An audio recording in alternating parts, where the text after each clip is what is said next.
taken out over the past 6 years.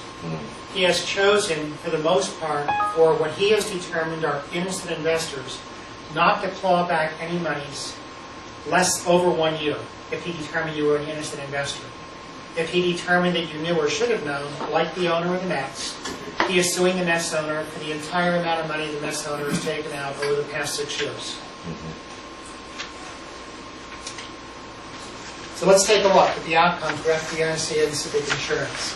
In both cases, you invest $10,000 for 5 years. And I'm going to make this simple and say you get $500 or 5% interest on your FDIC account versus a 5% return on your brokerage account. Okay, after 5 years, both accounts are worth $12,500. This person in FDIC took $1,000 out. This person with the brokerage account took $1,000 out. The new balance is $11,500. We had fraud at the bank. We had theft at the brokerage firm. The FDIC pays based on that last statement, and you get a check in a few days for $11,500. At the brokerage firm, Civic uses a cash-in minus cash-out basis. You get no credit for your gains. So the investor now is going to receive $9,000, which is the $10,000 investment they started with, less the $1,000 that they took out. So you will get a check for $9,000. But it's going to take months or possibly years to get that check back out of SIPC because of the definition of net equity. This is what's happening on a massive scale with Madoff. Do you have to sign a release when you take the $9 grand? Yes. So you can't come back and sue them for the one? Correct. Let's talk about how Madoff's doing. There have been 13,131 claims. This is as of July 16th of 2010. The numbers are higher. 2,159 claims have been allowed. 84% have been rejected. Claims are rejected for two reasons. Number one is you're a net winner. You took out more than you put in. Or it's been rejected because you're a member of the feeder fund, which is where the bulk of the numbers of Madoff investors came in. The amount of claims total $5.5 billion. So all of these claims. Payments by Civic so far are $706 million, or about 13 cents on the dollar, for those 16% of claims that have been allowed. No one who's a net winner was approved for a Civic payment, regardless of the balance on their 11/30/08 account, including that gentleman I talked to you about who still thought he had about $150,000 left and has nothing. Okay. Remember Civic claims in the earlier slide. No fewer than 99% of persons who are eligible have been made whole. And this is the key. They are really setting rules in place for who is eligible, and it is being litigated. As a matter of fact, on March 3rd up in New York, there's going to be a hearing about the definition of net equity. The SEC will get 8 minutes in front of Judge Lankland. Civic will get 8 minutes in front of the judge, and the investor group will get 8 minutes in front of the judge. We were going to go up there for that, and I found out that for 24 minutes of testimony, it isn't worth driving the truck and taking a train, hopping on the subway, going down and waiting until the judge feels he's ready, and then reversing the whole process. So we won't be going. Yeah. So if I understand you correctly, you invested money with Bernie Madoff. Bernie Madoff's records, for some mysterious reason, don't show your investment. You have letters on Bernie Madoff's station that show what you invested. They will not accept that. No. They will not accept is that being litigated? It is in some cases. The reason is I can give you a couple of examples. We have people who have canceled checks for deposits they made with Madoff that mysteriously never showed up in the JP Morgan Chase 703 account. And at this point, the trustee is not honoring those canceled checks. He is only honoring that which is in the record that he can find. So it will be litigated.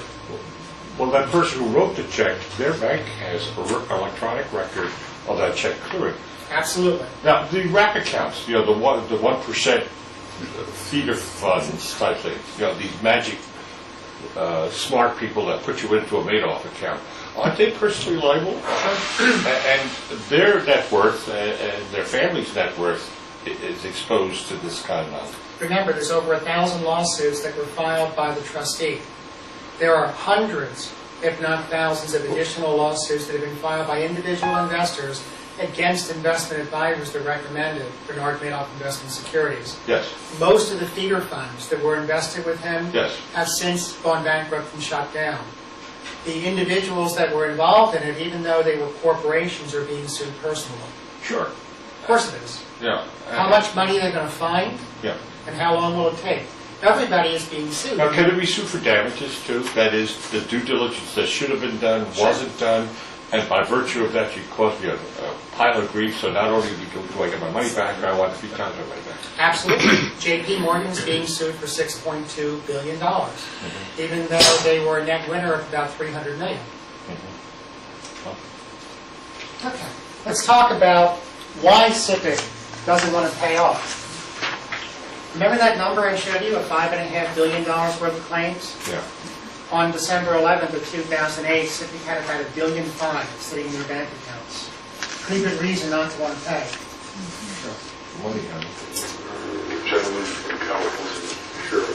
Thank you. Mr. Harbeck, I want to thank you for pointing out that we're dealing with one legal entity, because there's this myth that the 16th floor was cool, the 17th floor was where the fraud was going on. The fact is, it's one entity, one fraudulent entity. And that entity was filing financial statements with the SEC and with FINRA every year for many years. Those financial statements were obviously false on their face because they involved large amounts of money being reported by a tiny accounting firm or tiny auditing firm. And so I want to thank you for pointing that out. A number of my colleagues are questioning why you didn't do the enforcement job. And as I understand it, you're basically like my life insurance company. You're not going to keep me alive, but if I die, you're supposed to pay off. That is correct. And in contrast, it's FINRA and the SEC that's supposed to be doing the enforcing. They're the ones that received these financial statements that were obviously false on their face. They're the ones that the intelligent tipsters went to. They didn't come to you and say, hey, there's fraud going on at Madoff. They were sophisticated enough to know that they should go to the SEC. And I look forward, Mr. Chairman, to bringing the SEC enforcement people and FINRA before this subcommittee. But Mr. Harbeck, the one thing I count on my life insurance company to do is to stay solid so that they can pay off when I do die. I look to other people to keep me alive. Now, you're mentioning your lines of credit, but the right to borrow money is not net worth. Your net worth is about $1.5 billion, minus what you lose on this Madoff case.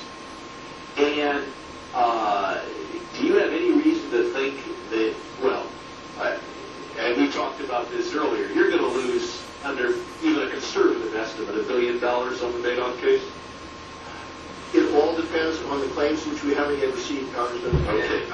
But everybody who has one of these statements where they directly invested in Madoff, and their security and the physicians are here listing the securities they're supposed to have, is insured up to $500,000, correct? They're protected. We don't use the word insurance because of the fact that we don't protect against the underlying value of the securities portfolio. Okay, but you do form an insurance company function, Yes. and any insurance regulator in this country who looked at the fact that you're standing behind well over $1 trillion worth of accounts, and you have, after this Madoff thing, well less than $1 billion, would close you down in a second as being an undercapitalized insurance company. There is no more obvious fraud than somebody selling insurance or claiming to be providing insurance that doesn't have any capital to pay anybody off. Should your members put an asterisk by that detail that they all have on their window saying, yes, SIPC Corporation provides the protection, but there is virtually no net worth. And we can argue here whether your net worth is $500 million, $800 million, or negative $17 billion.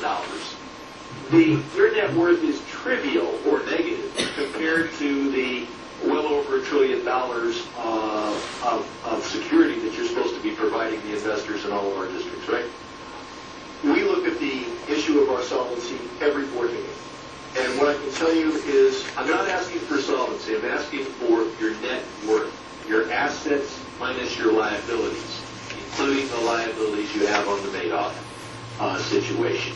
Your net worth is less than $1 billion, and we have over $1 trillion of accounts with securities brokers here in the United States that are under the half, and I'm only counting the ones that are under the $500 million limit. the answer to your question is that historically, these frauds have been found before it costs CIPIC net $1 million in any given case. That's ancient history. Now we're in the new history. The history of 1,000-point drops in the market on occasion. The history of Madoff and $50 billion losses to investors. And you've got decals all over the 27th district telling my constituents that they have protection. And I'm not asking you to be a law enforcement agency. That's the other agency. But you're supposed to be able to write the checks to protect them.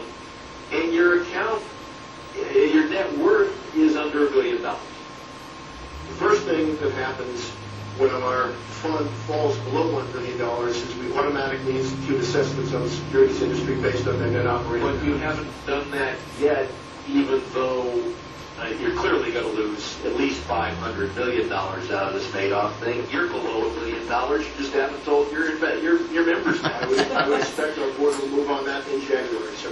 In general. What board? Kind of interesting. So one really good reason for denying all these claims is because you don't have the money for it. This guy's survival mode. What do you think would happen if CIPIC were to go under? And on all your brokerage statements where you think you're insured, it's just evaporates. Yeah. What impact would that have on people's willingness to have a trading platform and to continue trading? Well, you call up State Farm and say, do you have a product that will insure me? Or you call up Lloyd's and say the same thing. You go get another insurance company. I'm going to play the tape first, and we'll talk about What? it. Because this is even more clear. Which Madoff Yeah, that's, investors yeah. are eligible for their CIPIC insurance? Congressman, let me just say that this is, I mean, it shouldn't be such a difficult issue, but it is, and of course it's a very heartbreaking issue, because the tragic truth is there is not enough money available to pay off all the customer claims. And as you point out, there are... That leads, if I could,